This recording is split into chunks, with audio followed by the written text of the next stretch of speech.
The sports car market evolves every day. Modern athletes perform on the biggest stages and their car prices go up. Superstar athletes get traded to new teams and the hobby gets really excited. And while there's big opportunities in modern cars for anticipating things before they happen in sports, there are still so many incredible opportunities that are left uncovered in the hobby because many collectors just don't know the stories behind these pieces. What's up guys, it's Frank from Trove and welcome back to Hobby Hunters, where we use stories to uncover sports car treasure on PWCC. PWCC's April premiere auction wrapped up this past weekend and we saw the biggest Anthony Edwards car sale of all time as his National Treasures Gold RPA number to 10 sold for $222,000. Edwards just averaged over 21 points per game in his 20-year-old season, and he also just had 36 points in his first NBA postseason game ever, which are huge catalysts for why his market has been trending up recently. But it's important to step back and to make sure that there aren't other cards being forgotten about. A card that I loved from the April premiere auction was the 1984-85 Star Michael Jordan rookie card, which sold at a BGS 9 for $132,000. We all know the 1986 Fleer Michael Jordan as being the most iconic basketball card in the entire industry, but it's not actually his first licensed NBA card. Jordan was the third pick in the 1984 NBA draft, and his first card actually came from a company called Star. Topps released a basketball card set for the 1981-82 season, but then they stopped, and we didn't see a flagship basketball card product again until 1986 Fleer. And between 1983 and 1986, the only card company that had the license to create basketball cards was Star. Star created a set in 1983, but their most important card came in the 84-85 set as it featured the first Michael Jordan Chicago Bulls rookie card. Rather than these Jordan rookies being randomly distributed in packs as we saw with 86 Fleer, they were put in team bags, which means that if you bought the Chicago Bulls, you knew that the Michael Jordan was going to be inside. The Jordan Star rookie card is also far more rare than the 86 Fleer. It's estimated that there's only between 3,000 and 5,000 of these copies in existence, and it's important to note that back in 1984 when Michael Jordan was a rookie,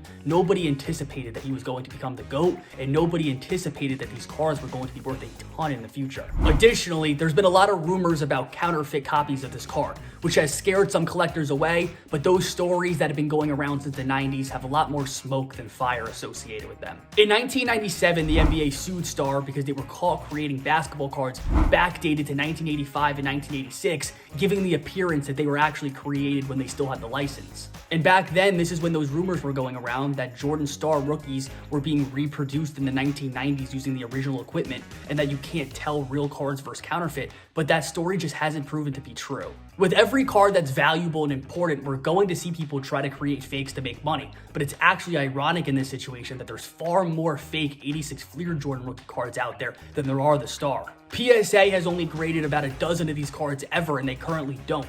BGS, Beckett, is the only company right now that's grading these cards, and they're the only major grading company in the industry that is able to easily tell fakes versus authentic copies of this card. And what's so exciting about this card is that it's so rare on a high grade. There's only 3 BGS 9.5s, there's only 72 BGS 9s, which that copy on PWCC that sold this past weekend was, and that card on PWCC was also designated as a PWCC-A, which means it was rated in the top 30% for eye appeal. It really doesn't get better than this for basketball cards. This card's incredibly rare on a high grade. It's Michael Jordan's first true rookie card, which is why it's so surprising that we see modern basketball cards sell for more than this all the time. And moving on from the Jordan Star rookie card, there's so many additional great deals on PWCC with far lower entry points with great stories as well. On PWCC's weekly auction ending this Sunday night, there's an awesome Russell Wilson Contenders rookie auto PSA 10, which has a population of only 319. This card has been selling for about $3,000 recently, and Contenders continues to grow in popularity as it mirrors the design of the greatest football card ever made, the 2000 Tom Brady rookie ticket auto.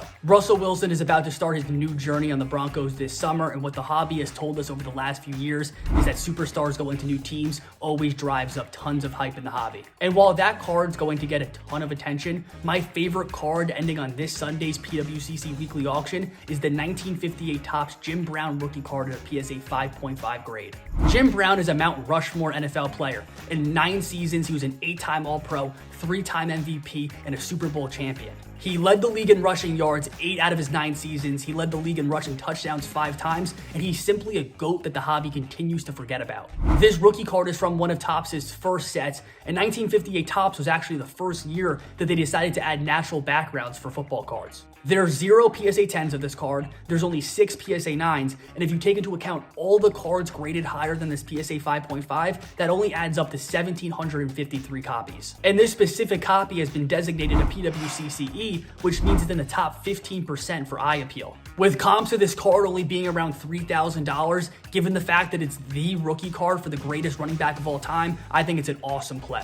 This is his one and only rookie card. There wasn't dozens of football card releases every year like we see now. There weren't any parallels. This was it. And while all of you guys are progressing in your collecting journeys, I think it's really important to have perspective and to understand that less than 2,000 collectors in the world are going to be able to own a beautiful copy of the one and only football card of the greatest running back of all time. Finding opportunities in this hobby is all about looking where other collectors aren't. Luckily, through hearing these stories, we hope that you guys are getting closer every day to finding your sports card treasure.